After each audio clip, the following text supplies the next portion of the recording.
No Talk Connection, and welcome to the WAR Wrestling Above Replacements. JT and Marcus here to take you through the history of the pay-per-views to determine what is the greatest of all time based on a very unique system of baseball-inspired metrics. This show, of course, is broadcast simulcast, both audio and video, audio on all podcast applications under North South Connection, and video on YouTube. I implore you to watch this podcast because the graphic work of our producer, not the toolman Tim Taylor, is super impressive and really cool and adds a lot because there's a lot of numbers, a lot of categories, different metrics and graphics to help you really focus and pay attention as we're going through the episode. I think it helps a lot with kind of keeping track of where we're headed throughout this. So I urge you to check us out there. But thank you, wherever you're watching or listening. We appreciate it. WrestleMania is in the books.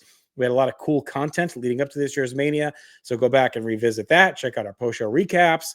And, of course, our tribute all year long to 1995 with No So 95, looking back at the pop culture, wrestling, and sports of that year on its 30th anniversary.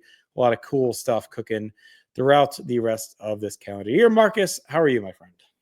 I'm good. Coming down from WrestleMania fever. Other than that, man, I'm good. Baseball is still in the air. I love that. One of my favorite times of year. Got NFL draft coming up. Yeah, great time to be a sports fan. Great time to be a wrestling fan. And I'm happy to be here kicking off a new season with you. It is a new season. Exciting times. We wrapped up the 87-88 season last episode, and now we're going to kick off the 2013-14 pay-per-view season. Before we do that, though, we're going to throw it to our producer, Tim, to tell us the rules of this here podcast, because they're kind of unique. Yo, you dealing with the X Factor. Welcome to WWE WAR. I'm producer Tim. JT and Marcus have taken on the noble task of finding the true answer to the age-old question wrestling fans have debated for years. What is the greatest WWE pay-per-view of all time? To find the answer, WAR looks to explore each and every pay-per-view using a plus-minus scale at a baseline average, where things above average gain a point and things below average lose a point. WWE WAR grades on several categories, including match quality, build, commentary, atmosphere, notable moments, card structure, and rewatchability. The magic number to remember for WWE WAR is 2.5. That is the baseline number for an average replacement level match. Any grade higher or lower than 2.5 raises or lowers the average WAR score. For example, if JT and Marcus give a match a 3-star rating, then that match is 0.5 points above replacement.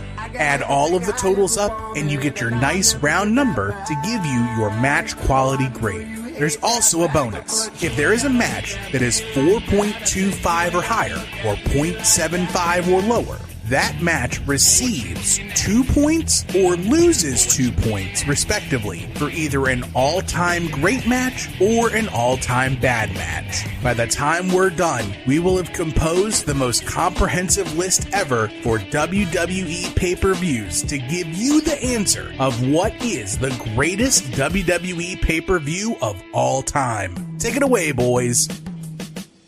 All right, thank you, producer Tim. There are the rules. And speaking of rules, we're getting extreme with them here tonight because we're covering Extreme Rules 2013 as we kick off the new season from the Scott Trade Center in St. Louis, Missouri, May 19th, a pretty infamous day, wrestling history.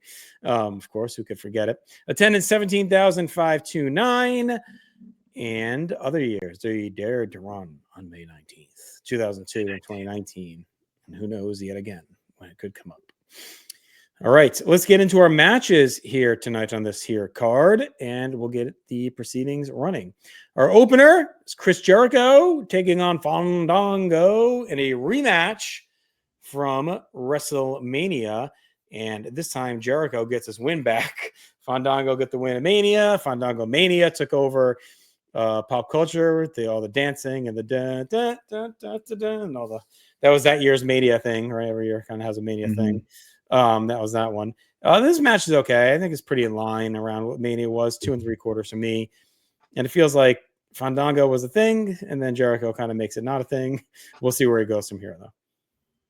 Yeah, 2.75 for me too. It was cool to be kind of transported back into like this specific period in time where Fandango is very much a thing. And if I was a betting man, and I am, I would have bet the house that Fandango would have been Intercontinental Champion by I like it. from SummerSlam, and I would have been houseless.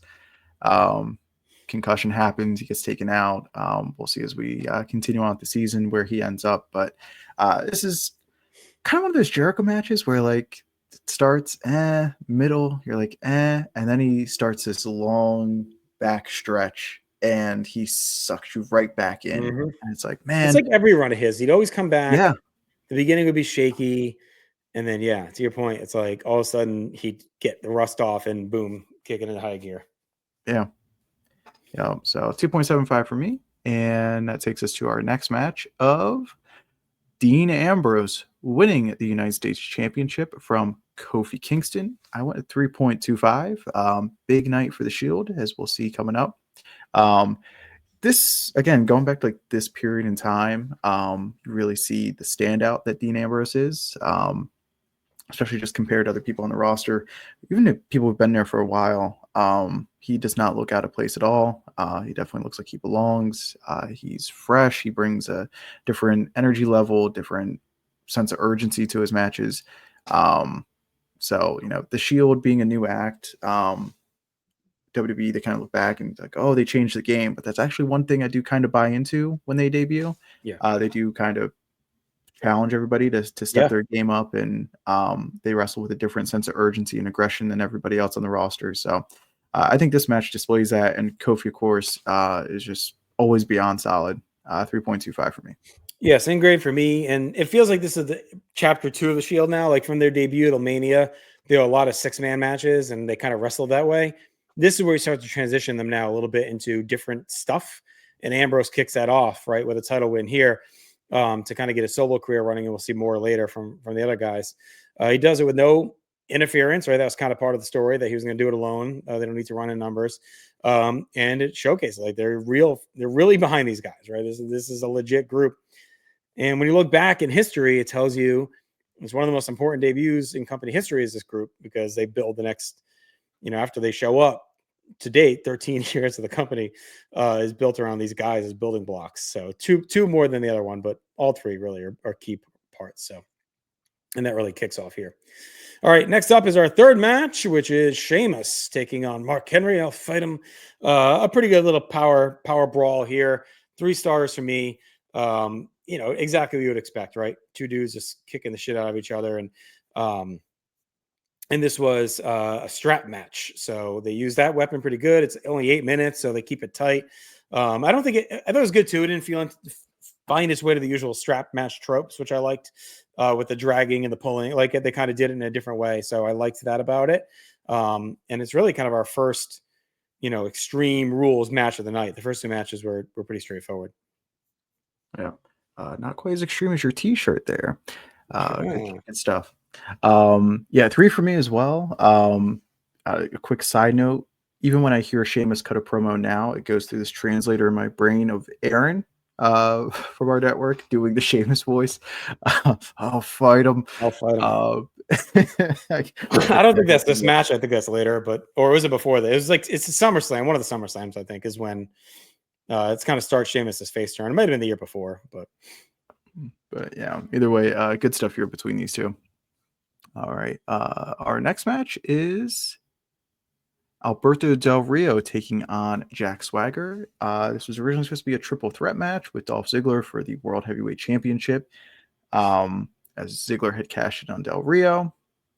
And Del Rio's getting his title shot back. Swagger had inserted himself into the program. But Ziggler actually gets hurt when they do a piece of business on the outside, I believe. Ziggler gets a concussion, I believe, from Swagger. And now we have just a number 1 contenders match. They do change it to I Quit.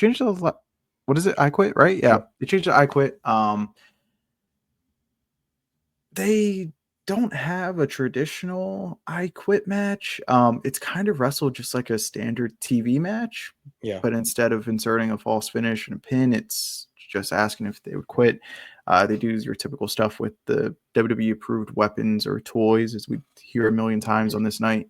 They do a little bit of an interesting finish where it looks like Ricardo had thrown in the towel, but really it was Zeb who threw in the towel. Ref thinks it's Ricardo. Second ref comes out. They do an instant replay bit. They do a referee review.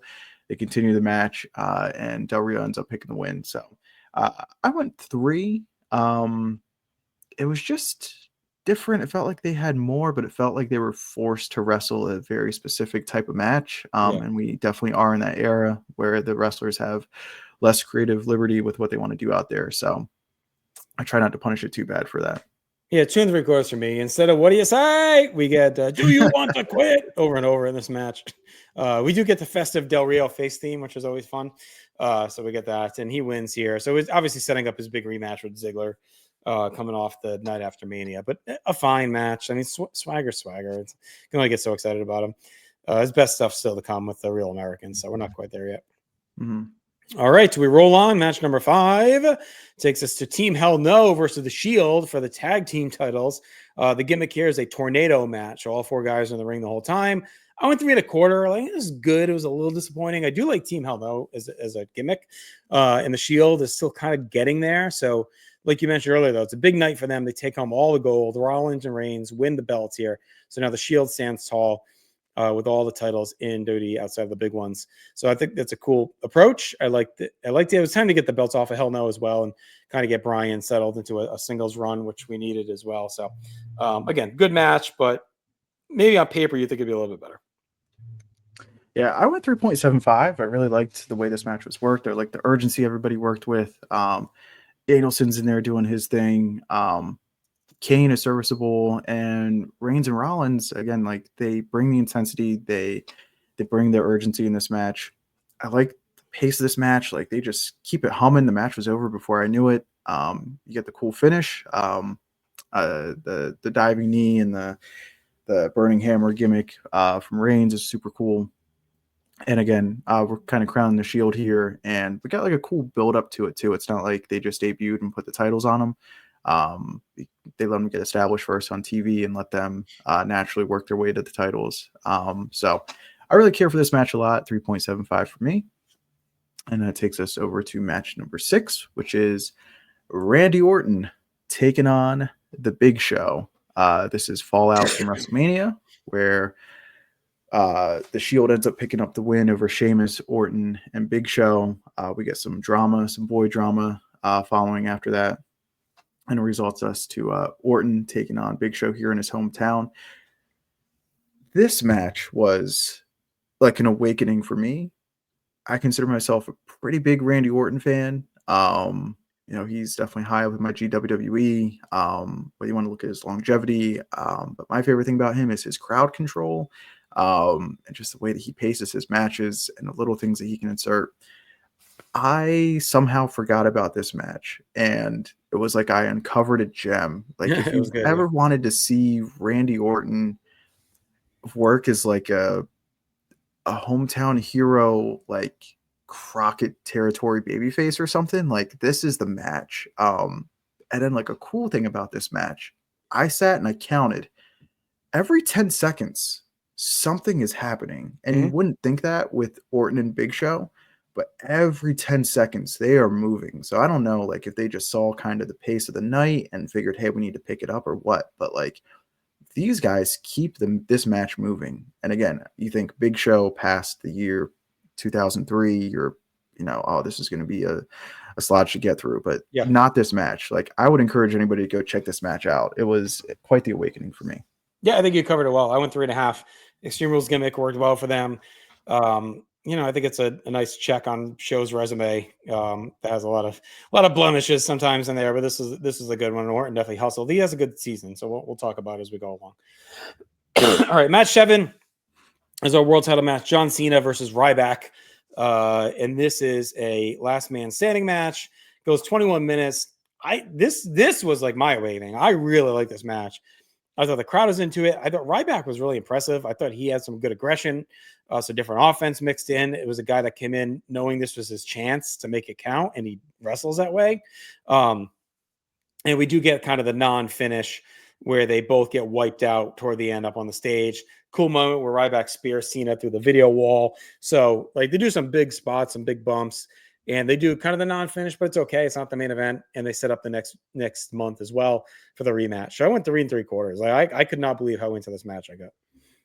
Hey, I'm glad you got super into it. I was just left lacking with something. I went 2.75, which is still better than I anticipated this match being.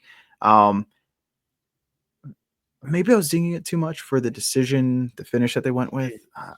I know Cena is coming off beating Rock for twice in a lifetime, and it's another grand crowning for Cena, but like, I don't know, maybe you put the belt on Ryback here. You're running so many pay-per-views. It's going to be a theme. Cena in 13 is very reminiscent of Triple H in 03, where they had a plan of a guy to take the belt off him, but there's a bunch of like challengers over the next few months that could have also done it. Yeah. Just like go through Triple H with like Booker and Foley or not Foley, Flair and Nash. Like those guys kept popping up. They're like, oh, they could do it here. It feels this way with Cena, and Ryback's one of them because he's pretty over here and he works it. Yeah.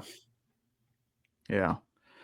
So we'll go to our main event of the evening, match number 8. It is a steel cage match, the third match in the trilogy of Triple H and Brock Lesnar.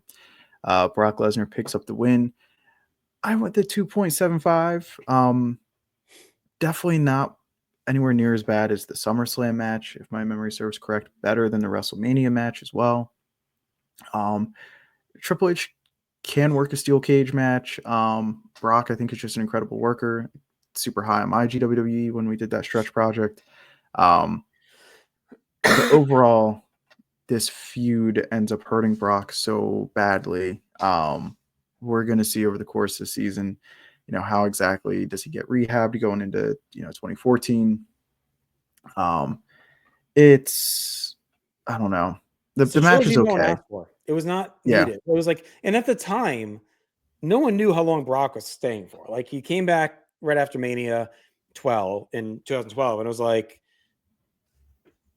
is he gonna stick around? Is he here just for a year? And it's like, okay, fine, we'll do Triple H, and then oh god, we're doing a second one. Oh god, we're doing a third. So it felt like, man, we're wasting Brock matches. We may not get that many. Because he was like year to year at that point. Remember, like didn't have like long-term deals. I think it was like every year after Mania, he would like re-sign. So it was like, shit, like we're wasting all these friggin' matches on Triple H. Now, ended up being he'd go another 10 years, so plenty of matches. But at the time, it felt very redundant. Like Mania should have been it. We didn't need a third one. 2 would have been just fine. And Mania is even a waste. Like that's a waste. So we'll save that for another season. But 3 1/4 for me, probably a little higher maybe, but I thought this was fine. The cage gimmick was fine. Brock is Brock. So, but it is the best of their 3 for sure. All right. So that gives us the total in-ring match score. It's a pretty good one, 5.5. That's honestly in the upper end of like really good. Like 6, 7 is like great all-time grades. So this is a pretty good in-ring show when you add it all up. All right, let's get to build. See how that goes. We gave a point for Fandango beating Jericho Mania. We have a dance off on Raw. This is a miss to Fandango Mania. I think Jericho already done Dancing with the Stars too at this point, right? I think that was part of this whole. It's got to be something like that. Shebang. A point for Ryback turning heel after Mania. He beats on Cena's injured Achilles. Says Cena's been holding him down. He lets him get maimed by the Shield. So this is a big turn by Ryback after being a face at Mania in that 3-way and really battling the Shield since the fall. Mm-hmm. A point for Ambrose pinning Kofi on a tag match on TV, gave him the title shot. A point for Sheamus and Henry having a war of hosses on TV leading up to this. They were also teammates at Mania. So the whole Mania match like splits apart. Big Show goes heel. I'm sorry, no, they weren't teammates at Mania, right? Henry fought Ryback. Sheamus, Big Show. Henry fought Ryback, yeah, but Sheamus was in the 6-man tag. Team Hell Knows, 244-day reign as champion, so very long reign as tag champs. It's Orton and Big Show whose relationship spirals after that Mania 6-man. They fall apart and feud. And Lesnar and Triple H continue their feud. They get to the rubber match. Hunter won a Mania. Lesnar won a SummerSlam. And then Shield collectively built up the title matches. It wasn't rushed. It felt kind of like a natural next step for them. All right. Let's look at the cons, which there's not many coming hot off the heels of this WrestleMania. We get Ziggler cashing in, which is super awesome, and he's super over, but he immediately gets concussed. That takes the wins out of the sale. We get Miz given the figure 4 by Ric God, I Flair. hate that stupid angle. You know, I know inside that was ultimately Rick's call to decide to do that, but probably the wrong guy and just never really felt right. I like Miz as a face in general, but that was just like, I don't know. It felt way too forced. And he wins on the pre-show Mania in the rain with the figure Mhm. 4. It's just odd. All right, so final grade for builds. It's a pretty well-built show, honestly, overall. So it gets a 6. Let's get to commentary next. We have a point for Michael Cole. Does a nice job calling back to history of Harley Race as U.S. champion in St. Louis. Ambrose doing the crossface chicken like Backlund. So he does a good job kind of calling back to the history of the WWF. A point for Cole having JBL Extreme Strat Match strategy based on Great American Bash 04 with Eddie. A point for Lawler saying, "Oh, please, enough," as Zeb is ranting, which was funny. A point for JBL bringing up May 19th as a bad day for Kane. That was a cool callback. And a point for JBL saying Cowboy Bob Orton had an arm problem for most of the 80s. Was funny too. Yeah. Let's get into the causes commentary team, which I think is going to be the downfall of maybe not just the show, but the season. But we'll see. We got JBL harping on Fandango's beating Jericho at WrestleMania as the biggest upset in WrestleMania history. It's really heavy-handed. We get the Yuck sports journalist version of JBL laughing all night. We get JBL. Can you believe it, Marcus, if he wins this match? Michael. JBL harping on Zeb's talking points and grilling Cole and King. Cole constantly bringing up everyone's career record at Extreme Rules like it's any different from any other show. 3-0 at Extreme Rules, King. Like, okay. Right. But again, there's regular It really matches. brings so, it like, at Extreme Rules. Yes. Yeah. We get serious mumble voices during the Cena stretcher job as well as Hunter's post-match recovery. We get King saying that Cena's fall through the stage was worse than some of Foley's worst falls. Not even close. Like he saw Mick Foley fall from the cell, Right. and like, yeah, that's just as bad. Cole with the lethargic open to the show, like show opens, and he's like, "Ladies and gentlemen, welcome to the most extreme night of the year, Extreme Rules." King acting like he's never seen a Texas tornado tag before. That was pretty annoying. This guy lived in Memphis. Every match was a tornado tag. Cole off his game for Del Rio and Swagger. Like toilet paper in the mouth. Couldn't get a lot of the names of moves out. It must have been just a long night for him at that point. JBL goes missing for minutes at a time throughout the night. I don't know if he's getting instruction through the headset Was this did they start together after Mania or did they do Mania? I don't remember if they're together. I have to look it up. I don't remember if they're together at Mania or not. Yeah. And we get to weapons being referred to as toys all night, which again, Yeah, it looks like they did Mania, so I don't know. Yeah, I hate the weapons being referred to as toys. I think it takes any kind of seriousness or tension out of the situation, and just it's like, oh yeah, okay, this is fake. All right, commentary score of -6. So I wiped out the build. There you go. All right, atmosphere. Awesome looking stage with the giant X and the red and black cues all around. Big pop for Jericho for the opener. Awesome entrance for the Shield. Still on point. Big pop when Ambrose wins the title. Ricardo nails the intro and great face festive entrance music like we talked about earlier. Daniel Bryan is super over. Point for that. A point for Orton and the RKO and the punt. All of it super over as well. And then the usual Cena split reaction. All right. We will see what the crowd had for us in St. Louis for the cons, as the crowd not as into doing the Fandango dance, despite it being everywhere. Yeah, it was weird. Starting to die off a little bit. Crowd not really into the Del Rio and Swagger. The constant "I quit" questions don't really help with that. And also being worked like a regular match doesn't help either. We get the Goldberg chants for Ryback during Ryback and Cena. Crowd not filled at the finish of Cena Ryback. I wouldn't be either. And we get the stunned silence for the end of the main event. Yeah, trying to force the Triple H moment. All right, atmosphere, final grade is 3. So, okay there. Let's get to notable moments. A point for Dean Ambrose winning the U.S. title. A point for Alberto Del Rio earning, I should say, World Heavyweight title match. A point for the Shield, Rollins and Reigns winning the tag team titles. +3, just first gold for all the Shield. Like that's, you get the moment, and then you get just them winning their gold is like starts off again this decade plus of dominance on the company. And then a point for Lesnar winning a 3-match feud to Triple H, which is not a given in that era. I remember that. It was like, Yeah, you would assume right? Triple H was winning that third match. It seemed like Yeah. he was leading there. Yeah.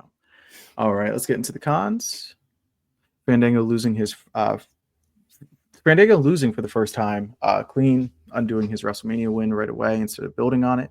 We got Ziggler being concussed and taken off the cards in a World Heavyweight title match. Sudden instant replay and overturned calls are allowed. I hate when they randomly choose that. Yeah. And then the handling of Brock completely derails his momentum until he breaks the streak. We went the -2 for that. Yeah. All right, so moments a little bit middling here with a final score of 2. All right, let's get to card structure. A point for starting Hot Chris Jericho. It worked. The crowd was into it. A point for the strap match corner tap stipulation that didn't have a convoluted finish. It was very welcome. We didn't have them sneaking behind the other guy and pulling him into the corner. It just ended. It was good. Point for the great stiff for the tag match. You don't get a lot of like tornado tag. Like I know Kings acts like he didn't have. You don't get a lot of them in WWE. So that was really cool that they called it out as a specific stip. And a fist to shield gimmick of working together without being forced. And good job making the Shield take all the gold. A show long story, and that they didn't help each other. They all kind of won on their own and then celebrated as a unit. So I thought that was really good to make them look strong. Yeah. The cons for card structure. We get non-stipulation matches on Extreme Rules. Hate that. We get the I Quit with the ref constantly checking in after every move, every hold. Yeah. What do you say? Kills the flow. Could have used Piper. Terrible finish to Swagger Del Rio with the fake towel throw. The dusty finish killed the flow that barely existed in that match. The whole story being built on Cena's Achilles. It doesn't factor into the match or finish at all. That was weird. Yeah. We get 3 Triple H and Brock matches not being needed, especially during a time where Brock's long-term status wasn't definite. Again, year to year, up in the air, what he's going to do, going back to UFC, chilling. On paper, the cage match is a good blow-off stip, but Triple H needed more bells and whistles for this to really hit like it should have.